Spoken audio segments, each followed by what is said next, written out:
사전에 짜고 친 이거는 제가 볼 땐 빼박 증거다 라는 거고요. 그런 것들이 다 공개가 되면 이화영 부지사가 3심으로 지금 끝나 있지만 재심을 열릴 수 있는 명확한 문건이 된다. 국정조사 마지막 날 홈런이 터졌습니다. 김성태 전 쌍방울 회장은 오늘 국회에 출석해 검찰이 제 가족들, 동료들 등 17명 가까운 사람들을 구속했다며 검찰의 먼지털이식 수사로 인해 압박받았다고 주장했습니다. 그러면서 저 혼자 데려다 조사하고 압박하는 것은 참을 수 있지만 제 가까운 사람들을 전부 다 구속했다며 친동생, 여동생 남편, 사촌형, 30년 같이 했던 동료들 전부 다 잡아 넣었다고 말했습니다. 그는 이어 김치 가져다 준 것을 범인 도피라고 하고 컴퓨터 하나 없앤 것으로 8명을 구속했다며 경험하지 못한 사람들은 절대 모를 일이라고 덧붙였습니다. 또한 김성태 전 회장은 이재명 대통령과 공범이 아니라는 것이냐는 국힘당 질문에 해당 답변은 수원지법 재판에서 한 발언으로 이화영 전 경기도 평화부지사와는 관계되는데 그분에 대한 건은 제가 본 적도 없고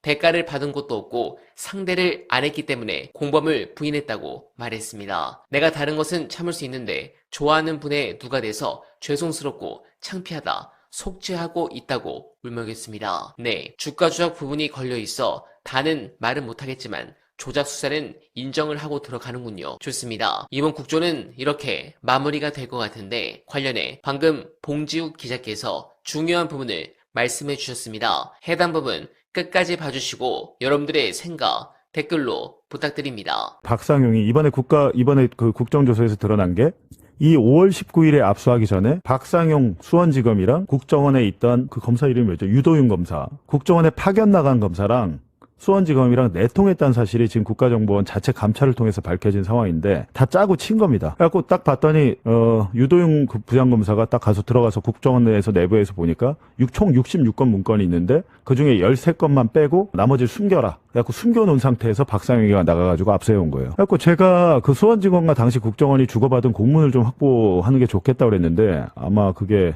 아직 확보가 안 된 것 같습니다. 이렇게 이제 관련해서 지금 여긴 14건으로 돼 있는 이유는 요거 2급 비밀 사본 배포 요거는 이제 문건이 아니고 2급 비밀 사본 3건을 준다라는 국정원의 공문이기 때문에 이거는 아니고요. 나머지 이거 하나 빼고 11번 빼고 나머지 14건 중에 하나 빼니까 13건 이렇게 해서 박상용이가 있었고 아까 조금 전에 나왔던 수사관 수사과 소속인데 박상용 밑에서 일했다는 그 수사관 여기 있죠. 이진아 얘들이 이제 가가지고 이렇게 요거만 받아온 겁니다. 나머지 몇 건입니까? 66건 중에 13건이니까 53건을 숨긴 상태에서 증거 인멸입니다. 이것도 증거를 숨기는 것도 증거 인멸에 해당해요. 증거를 은닉한 거잖아요. 그러니까 이거는 100% 수사받아야 됩니다. 사전에 짜고 친 이거는 제가 볼 땐 빼박 증거다라는 거고요. 처음에 제가 이제 이거 공개한다고 했을 때 국정원 문건인데 2급 비밀 문건이 3건이 있어가지고 근데 뭐 경고문 이렇게 써있죠. 국가정보원법 뭐 해서 피고인과 재판부 검사의 공개를 금한다 이렇게 돼 있었는데 그냥 공개했습니다. 예, 국민의 알 권리가 이것보다 훨씬 더 중요하니까 공개를 했고요. 그리고 이렇게 뭐 여러 가지 쭉인데 사실은 이게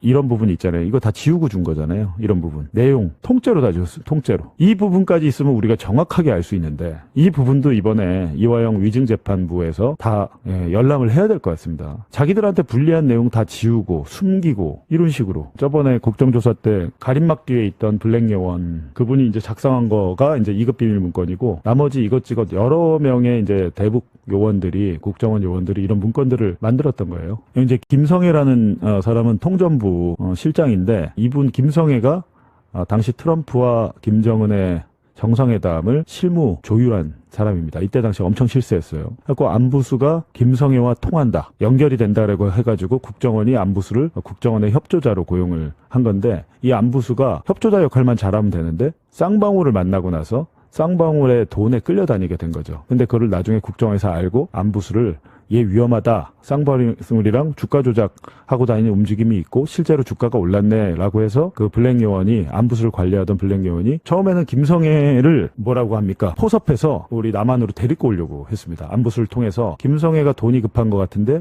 왜 급한지 알아보라라고 미션을 줘요. 만나러 가기 전에 사전에 치밀하게 다 연습을 하고 뭘 물어보고 만약에 이런 질문을 받으면 어떻게 대답하고 이런 것까지 다 연습하고 짜서 간답니다. 근데 그런 것을 가장 질문, 뭐 가장 가장 답변 이렇게 국정원에서 그 대북 사업이나 블랙요원 이쪽 세계에서 표현을 하던데 김성애가 돈이 급하다고 하니까 쟤 뭐가 문제가 있구나. 왜 급한지 알아보고 만약에 그 돈을 우리가 해줄 수 있으니까 김성애를 포섭해서 데려온다. 그러니까 체제의 우월성. 아직까지도 우리가 80년대, 90년대처럼 이렇게 하고 있더라고요. 그래서 그런 공작이 추진이 됐었다라는 겁니다. 그러니까 뭐 자기의 온몸을 핸드백이나 향수 같은 것을 샤넬로 치장하고 다닐 정도로 굉장히 이때는 김성애가 잘 나갔다. 이렇게 하기 쉽지 않잖아요. 여기는 이제 이화영이 했다는 얘기인데 과거 이제 자신이 대북 사업 노무현 대통령 때죠. 추진한 경험이 있으므로 이 같은 경험을 바탕으로 하나씩 추진해 나갈 계획이며 묘목 지원 및 의약품 지원은 이건 이화영이 지금 이 국정원 블랙요원에게 한 얘기를 이렇게 정리해서 적은 겁니다. 그리고 이런 스마트팜 같은 이런 지원 사업은 단기적으로 추진할 수 있는 사안이기 때문에 그러니까 이런 묘목이나 의약품 같은 거는 단기적으로 인도적 지원은 가능하거든요. 차기 대북 접촉 시 구체적으로 제안할 계획이다. DMZ 평화공원은 뭐 중장기적으로 추진한다. 또 이화영은 북한을 실력자로 구성한 김성애가 직접 안부수를 통해 구체적으로 제안을 한 만큼 구체적으로 계획을 세우고 김성애 측과 접촉할 계획이다. 그러니까 이때 당시 김성애가 안부수라는 사람을 메신저를 통해 가지고 경기도로부터 뭔가 받아내려고 이렇게 뭔가 남북 교류를 하려고 했다. 뭐 그런 얘기예요. 여기 뭐 명확하게 이 국가정보문건에 뭐 이재명 뭐 도지사의 방북이나 이런 걸 위해서 뭐 어떻게 하기로 했다 이런 게 없습니다. 전혀 한마디도 안 나와요. 그래서 이게 2018년 상황이죠. 이때가 아마 2018년 9.19 9월 19일에 그 문재인 대통령이 평양에 가서 9.19 뭐 군사합의도 하고 평양선언도 하고 그러잖아요. 한 달 뒤죠. 이런 식으로 이제 계속해서 국정원 문건이 나오는데 문제는 지금 우리가 재판부에 낸 게 지들한테 이제 검찰에 불리한 건 싹 미리 숨겼잖아요. 안에서. 그러니까 그 문건들을 빨리 이제 확보를 해서 그런 것들이 다 공개가 되면 이화영 부지사가 3심으로 지금 끝나 있지만 재심을 열릴 수 있는 명확한 문건이 된다. 그리고 이호남이 필리핀 갔다 안 갔다 이게 굉장히 중요한 이유가 뇌물 사건은요. 뇌물을 준 날짜, 방법 이런 것들이 정확히 일치해야 되고 뇌물을 주는 사람 받는 사람이 한 장소에 있었다는 게 증명이 돼야 됩니다. 근데 지금 이재명 대통령 그 북한 김정은이한테 쌍방울이 돈 준 거 네, 공감합니다. 그리고 동아일보가 뭔가 이재명 대통령에 보복하기 위해 준비한다고 하죠. 어처구니가 없습니다. 그분이 이재명 대통령이 아니라는 사실이 밝혀졌지만 수사를 담당한 검찰과 의혹을 보도한 언론에선 적극적으로 이를 바로잡으려는 태도를 보이지 않았습니다. 검찰의 경우 당시 이정수 서울중앙지검장이 국정감사에 출석해 그분은 정치인이 아니다 라고는 했지만 정영학 녹취록을 제출받아 내용을 잘 알고 있는데도 애매한 반응을 보였습니다. 그분에 대한 언론 보도가 쏟아지는데도 검찰은 의혹을 명명백백하게 규명하지 않고 있다가 4년이 지나서야 조 전 대법관을 불기소 처리하는 데 그쳤습니다. 또한 언론의 태도도 비판받아 마땅합니다. 여러분들은 어떻게 생각하십니까?